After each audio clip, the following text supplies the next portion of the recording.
Buenas noches. No son las cataratas del Niágara, tampoco las de Iguazú. Son las cataratas en la colonia Torres de Potrero, en la Ciudad de México.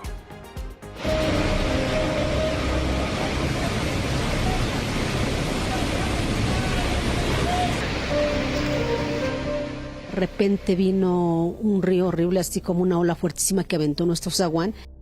Eran como las 3 de la mañana, empezó, ya como al 10 para las 6 o a las 6 adelantito, se soltó un agua como si de veras tuviera fuerza. Tan es así que se llevó 2 carros y hizo un socavón ahí. Son vecinos de la colonia Torres de Potrero en Álvaro Obregón. Ellos amanecieron con sus casas inundadas y una cascada de agua que corría por la calle donde viven. La vivienda de Claudia fue de las más afectadas. Su hermano cuenta que el agua era incontrolable y que ella y sus hijos intentaron detenerla. Estuvo muy fuerte, muy feo. La potencia del agua que esta madrugada los sorprendió ocasionó daños estructurales en la vivienda.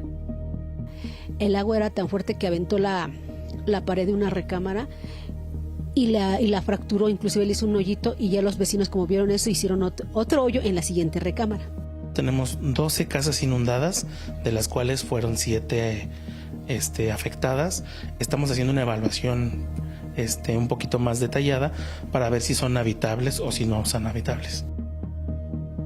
Para la Secretaría de Gestión Integral del Agua de la Ciudad de México, se trató de un escurrimiento ocasionado por una falla en una de las compuertas. En un comunicado señalan que ya se está rehabilitando el sistema de control de caudal y nivel para que no vuelva a suceder una fuga de esta dimensión. Pero los vecinos aseguran que ahí el agua se tira todo el año. Llevan al menos 40 años en esta situación.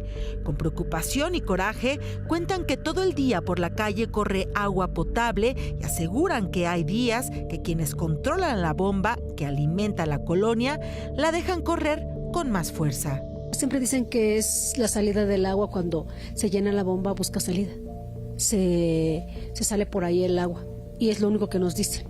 Nosotros como vecinos hemos subido a decirle al señor: mire, esa agua que está echando usted, mejor prográmela y que vengan pipas para que la lleven a donde la gente sí necesita el agua.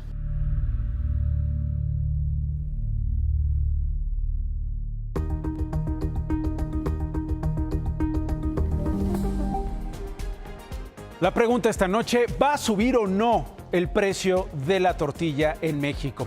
Hoy la presidenta le respondió. Ayer hubo, no sé, una persona ahí que dijo que iba a aumentar el precio de la tortilla. No es cierto. No tiene ninguna razón para el aumento del precio de la tortilla, porque los granos de maíz están en el nivel más bajo, yo creo que de la historia. Le hablé al secretario de SADER y le dije: comunícate no solo con esta persona, sino con todos los que tenemos el acuerdo maíz-tortilla, porque no hay ninguna razón para que suba el precio de la tortilla. Abdón Hernández, el presidente de la Cámara Nacional de la Industria de Producción de Masa y Tortillas, nos dijo que de las 110,000 tortillerías que tienen afiliadas, no solo en la Ciudad de México, sino en el resto del país, ninguna tiene planeado aumentar el precio de este producto próximamente, pero si usted sabe de algún aumento o se lo quieren cobrar, repórtelo a Profeco. Y es que la Secretaría de Agricultura y Desarrollo Rural y la propia Profeco informaron que trabajan conjuntamente en el marco del acuerdo maíz-tortilla para evitar un aumento. Pero la tortilla no es el único dolor de cabeza de los hogares mexicanos como el suyo. ¿Cómo está el pepino, señor? Yo estaba en 30, si no me equivoco. Todo ha subido. Verduras, productos perecederos y proteína. Ya nada se salva. Según el INEGI, en marzo, el costo de los productos de la canasta alimentaria aumentó 7,9% en las zonas rurales y 8,1% en las urbanas. Visitamos 2 mercados en el centro de la Ciudad de México, donde algunos compradores aseguran que ya empiezan a notar el golpe a sus bolsillos. Todo ha subido un poco, 4 o 5 pesos de diferentes productos. No es posible que de un día para otro se dispare un precio. No me queda otra más que pagar. ¿Cuánto cuesta pagar una canasta básica completa? En el campo son casi 2,000 pesos, mientras que en la ciudad hablamos de poco más de 2,500. El jitomate, por ejemplo, es uno de los productos que más ha aumentado de precio.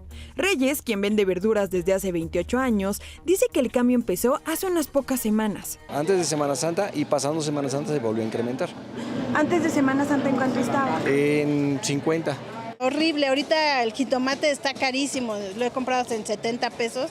La papa es otro de los ingredientes que más ha sufrido el aumento. La papa está en 42. ¿Y antes? En 32, 35. Yo pagaba 250 de lo que vengo a comprar semanalmente, y pago 500 pesos. Zanahoria, sí, chayote, pepino, calabaza, papa. La proteína tampoco se queda atrás. Tanto vendedores como consumidores mencionan que el pollo se ha encarecido, lo que impacta directamente a sus dietas y bolsillos. Ahorita ya empezó a aumentar un poquito. La pechuga subió hoy 2 pesos en kilo de pechuga. Ayer la estábamos dando a 135. Como varía el precio, entonces la gente en lugar de llevarse una, se llevan la mitad. Entonces ya no es lo mismo. Afecta mucho más que nada en la venta y todo ese tipo de cosas. A pesar de todo, muchos de ellos dicen que no estarían dispuestos a renunciar a estos alimentos aunque subieran aún más de precio. Pues bueno, uno le rasca el monedero, le rasca la cartera. ¿Qué dejo de comer o qué hacemos? No. Ahora súmele el encaje de muchas gasolineras que cobran lo que quieren por el combustible. Iván Escalante, el Procurador Federal del Consumidor, colocó ya las primeras lonas para señalar a las gasolineras que, como ellos dicen, se vuelan la barda con los precios. Una lona se colocó en una gasolinera de Repsol en Amecameca, en el Estado de México, donde daban el litro de diésel en 31 pesos con 99 centavos. También se pusieron este tipo de lonas para exhibir a gasolineras en Iztapalapa y en ciudades como Aguascalientes, Toluca, Moroleón, Guanajuato, Mineral de la Reforma, Temisco y varias otras ciudades en el país. ¿Y el azúcar? ¿En cuánto está el azúcar? Bueno, en Tabasco, robado gratis. Oye, tú eres el dueño de esta madre. Oye, ¿por qué te están robando estos vatos? No, papi, tírale. Vean a los ratones. Vean a los ratones. Vean los ratones. Saluden, porque ustedes rompieron este saco. Vean los ratones. Esto que vimos fue parte de lo que una persona muy valiente, hay que decirlo, grabó luego de que un camión con azúcar se volcara sobre la carretera federal Villahermosa Cárdenas, en Tabasco, a la altura de Cucuyulapa. El accidente sucedió anoche, pero como suele pasar, pobladores y conductores hasta el día de hoy en la mañana, pues en lo que estaban, en lo que tenían que estar, saqueando, salvo los de la Guardia Nacional. Estos elementos que tiene usted en su pantalla que nomás estaban de adorno. Saluden a la cámara, porque eso tiene dueño, hijos. No, pero ya está asegurado. Oiga, policía. Hey, ustedes no pueden hacer nada, pues. No pueden hacer nada porque no roben. Tírenle unos tiros. Ustedes son la autoridad. No puedo creer que no puedan con ellos. Oye, papi, tírales ahí si están robando. No creo que no puedan hacer nada. Ve los rateros, ve dónde van, ve cómo llevan, ve. Mira cómo llevan, ve. Rateros. Oiga, no tiene vergüenza en robar. Ahí van a salir en redes sociales. Por rateros. En lugar de ayudar, están robando al amigo que es su trabajo. Y la Guardia Nacional, miren, viendo el robo. No, papi, espósense a uno. Con uno que agarren de esos. Salieron en redes sociales, salieron en este noticiero y después de casi 9 minutos apenas reaccionaron los elementos de la Guardia Nacional. ¡Eso, coño! ¡Eso! ¡Métele presa! ¡Jálale, ratones, jálale! ¡Eso, papi, pongan orden! ¡Órale! ¡Fuera! Ya, ábrense. No hay que haber ninguno aquí. El mundo en el que vivimos, el país en el que vivimos.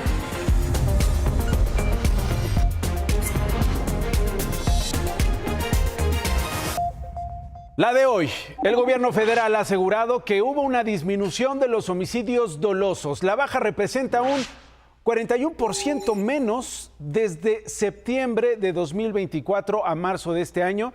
La reducción equivale a 35 homicidios menos al día a nivel nacional.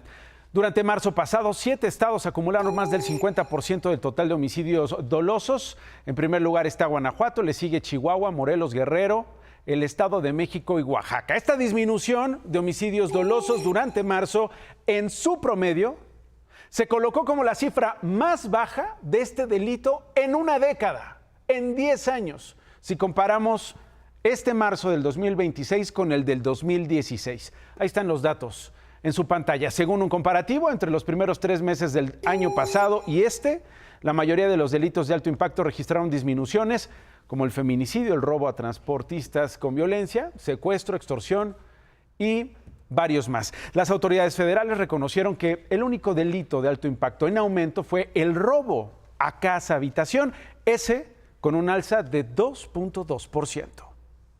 Si quieres. Sí, súbete. Yo. Súbete. Échale. ¿Y si quiere dormir? Mi esposa, pero soy la que lo... Vámonos ya.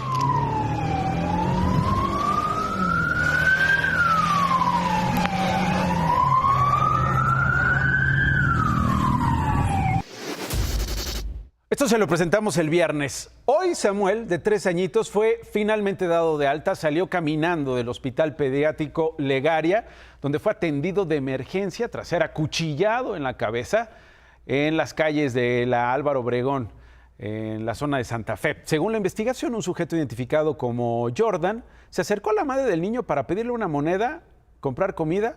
Ella se negó, el hombre atacó al niño con un cuchillo de 30 centímetros. Esto comentó el papá de Samuel. Sí, contento y todo eso, estoy feliz ahorita. Bueno. Sí, porque ya va a salir y todo, ya va a llevar mi casa, pues ahí yo estoy contento, feliz. Son varios, son 5 picados ahí su cabeza, pero grande, no que chiquitos, son grandes lo que se cortaron. Qué buena noticia. Durante la estadía de Samuel en el hospital, varios vecinos de Santa Fe nos dieron una lección para toda la vida. Se organizaron, mire, para llevarles despensa a los papás, para llevarles alimentos a los familiares del pequeño agredido que pues estaban esperando el parte médico afuera del hospital allá en Legaria. Hoy la familia de Samuel, originaria de Puebla y Chiapas, dijo que debido a la ausencia en sus trabajos, se quedaron sin ingresos, por lo que solicitaron el apoyo económico. En la pantalla hay cuentas a nombre de Felipe Rodríguez, el padre del menor, por si usted quiere ayudar. Mientras que Jordan, el agresor de Samuel, fue vinculado ya a proceso por el delito de homicidio calificado en grado de tentativa y va a permanecer en prisión 2 meses hasta el cierre de investigación complementaria. En tanto, la mamá de Samuel señaló desconocer el proceso legal, dijo que no se les ha asignado un abogado, no sé si tengan dinero para pagar a un abogado, dado que ya no tienen ingresos para comer, pero que va a estar pendiente del caso. Y una escena que yo creo que nunca habíamos visto. Es el descubrimiento en Puebla de esta escuela. Son padres de familia que se enteraron que la primaria de sus hijos ha estado todo este tiempo conectada a una casa, a una vivienda particular. Los niños se referían a este lugar como el cuarto oscuro o el cuarto secreto. Algunos padres relatan que los hijos recibían castigos allá adentro. Ayer entraron a la primaria y descubrieron cómo esta estaba conectada con esta casa. No debería haber una escuela, la cual tiene una entrada directa del salón de música de los niños. ¿Y por qué usted permitió vivir aquí? Le digo que me quemaron la casa, tuve un accidente. Pues me ofreció que no había un problema si me venía yo un ratito. Un ratito y ya lleva 4 años.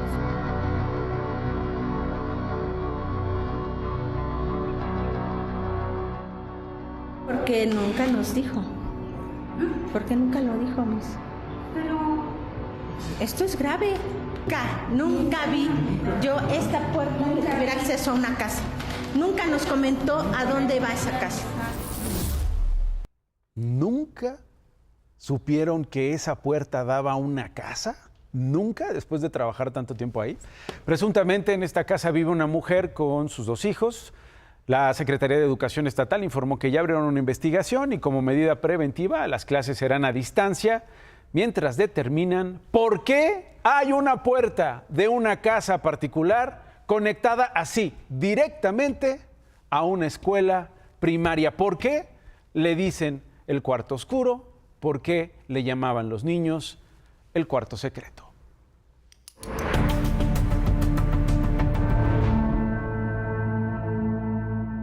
...24 horas después de haber sido localizado, el alcalde de Taxco, Juan Andrés Vega, reapareció públicamente explicando qué fue lo que pasó. Que aún en los momentos más difíciles siempre hay una luz. En los momentos más duros uno se aferra a su fe. Y hoy puedo decir con tranquilidad que mi familia y yo estamos con bien. Y también hoy conocimos más datos sobre el secuestro de él y de su papá. Todo indica que es a la familia michoacana. El secuestro del alcalde morenista de Taxco, Juan Andrés Vega Carranza, y de su padre, Juan Vega Arredondo, director del hospital IMSS Bienestar, ocurrió luego de varios decomisos y detenciones, entre ellas la del presunto jefe de plaza de Taxco, conocido como el Goku, por lo que el grupo criminal habría reaccionado. El papá del presidente municipal se había reportado desaparecido el día 11 de abril, sin que hubiera una exigencia económica a cambio. Fue interceptado mientras circulaba en la carretera Taxco-Cuernavaca. De ahí se inicia el primer despliegue operativo de búsqueda y se encuentra el vehículo el día 12. El presidente municipal de Taxco inicia una búsqueda y también se reporta no localizado en las próximas 24 horas.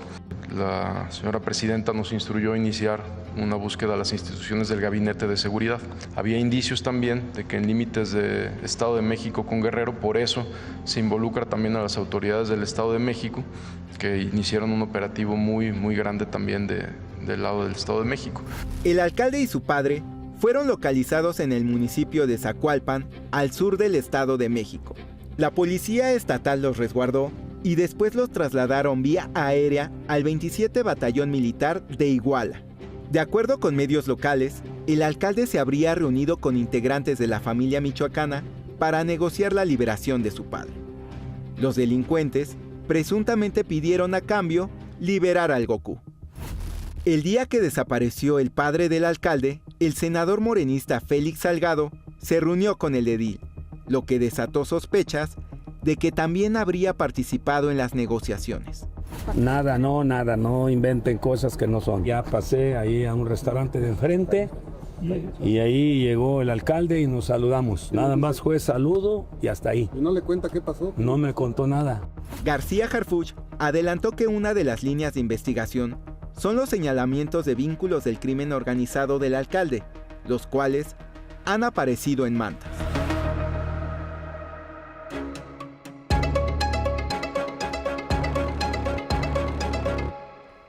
Las víctimas de abuso sexual cometido presuntamente por la jerarquía de la Iglesia de la Luz del Mundo están muy molestas porque en México se ha dado carpetazo a sus denuncias.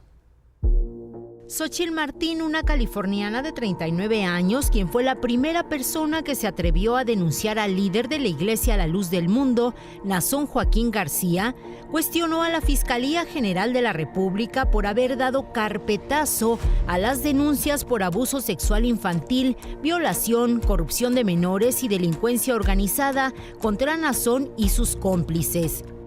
Xochitl narró ante la justicia mexicana que Naasón Joaquín la abusó durante más de 2 décadas.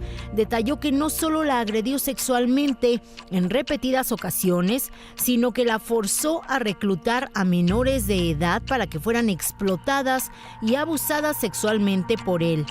De todo lo que denunciamos, de todos los crímenes, de las familias que denunciaron, dentro de ellos menores de edad también, ellos consideraron que no habían delitos que perseguir. La Fiscalía General de la República cerró el caso por falta de pruebas. Xochitl y otras víctimas apelaron el fallo de la Fiscalía y el próximo jueves 16 de abril un juez tendrá que fallar al respecto. Sharim Guzmán, quien también era miembro de la Luz del Mundo y esposo de Xochitl, dijo que las pruebas y testimonios contra Naasón y sus allegados son las mismas que en Estados Unidos y no entiende por qué en México no pasa nada. ¡Qué fácil! Ellos mismos están engañando al gobierno y el gobierno lo sabe. Hoy en en Estados Unidos, en Nueva York, van por el tema de la trata y el lavado de dinero, porque tienen asociaciones civiles. Xóchitl dijo a Imagen Noticias de la Noche que fue su propia tía quien la reclutó a los 9 años ante Samuel Joaquín Flores, el padre de Naasón y antiguo apóstol, para que participara en bailes eróticos para el entonces líder de la iglesia, y después fue entregada para servirle a Naasón Joaquín. Sobre el modus operandi de la Luz del Mundo, dijo que gran parte del reclutamiento sexual de niños y niñas se hacía a través de la Fundación Berea, creada por la madre de Naasón Joaquín, Eva García, la cual organizaba fiestas. Y en esas mismas fiestas, esta mujer con sus hijas y las mujeres como mi tía, quien fue como mi mamá, pues hacían grooming a niñas en sus mismas iglesias. Si no era su hija, la sobrina, etc. Insistió que los testimonios están en la carpeta de la FGR. Las atrocidades más fuertes es el abuso de su persona de Naasón junto con los mismos padres de los niños. En conjunto, él y las mamás a sus mismos hijos. Eso es lo más atroz.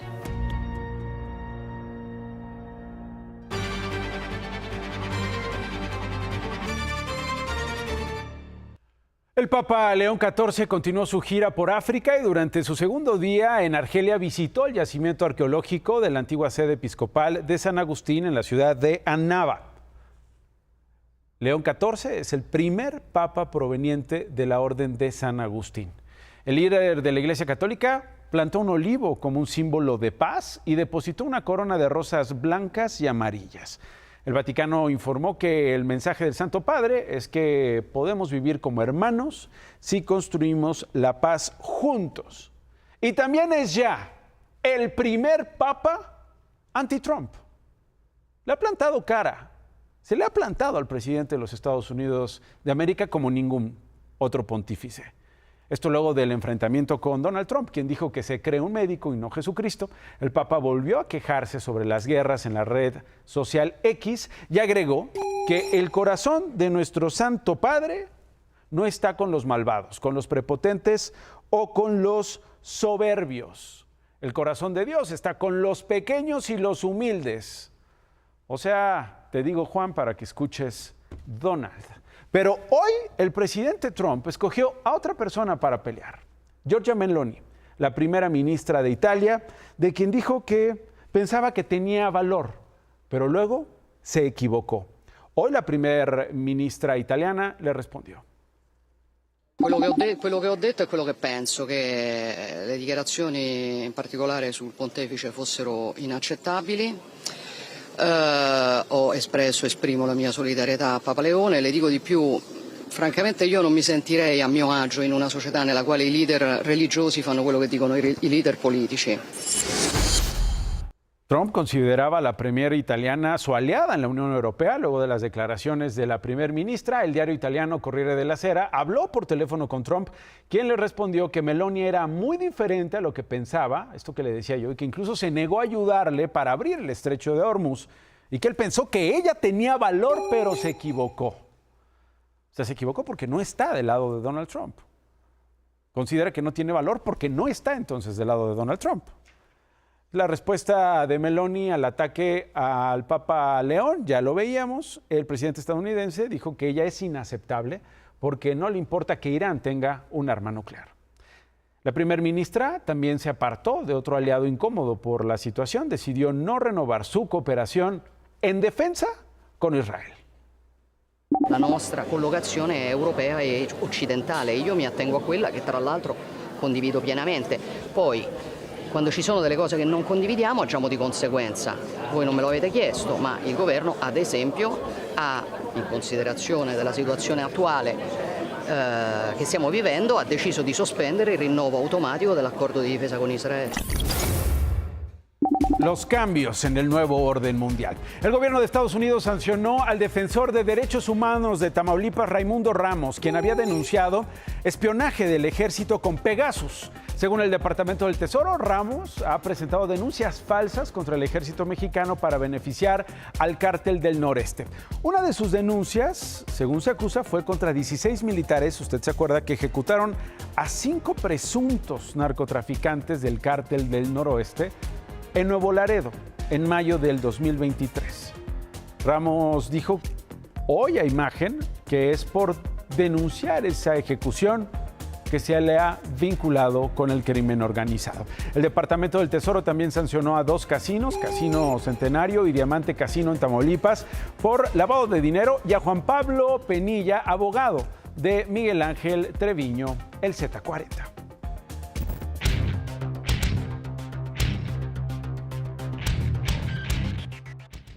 Ya Nacho les explicó cómo está el tema, pues que se puso pues muy brincado en el tema de las tortillas. Pero yo, que soy el padre del análisis superior, le voy a explicar qué es lo que viene hacia adelante.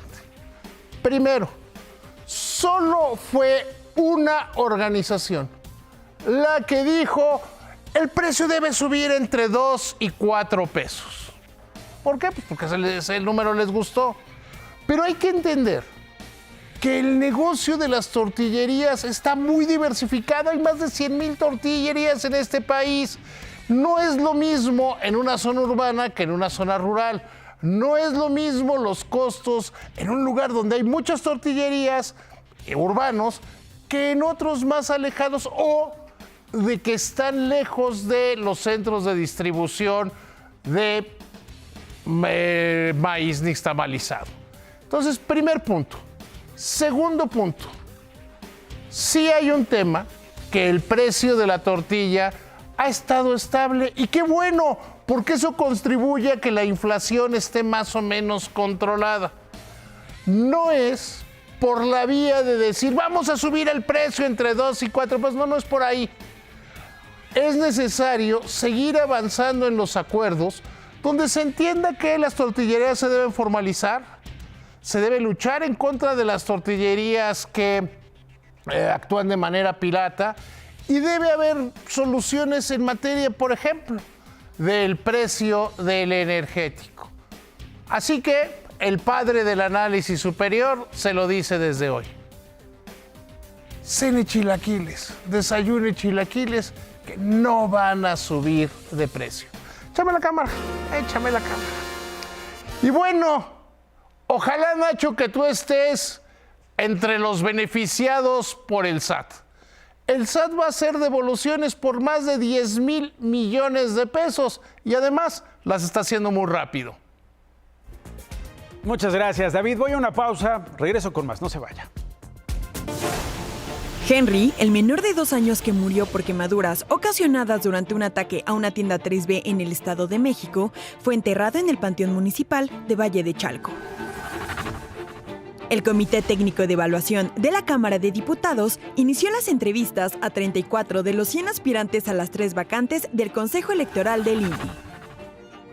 La Profeco brindó desde el sábado 140 asesorías y atendió 156 llamadas de consumidores afectados por la cancelación de 18 vuelos de Magni Charters.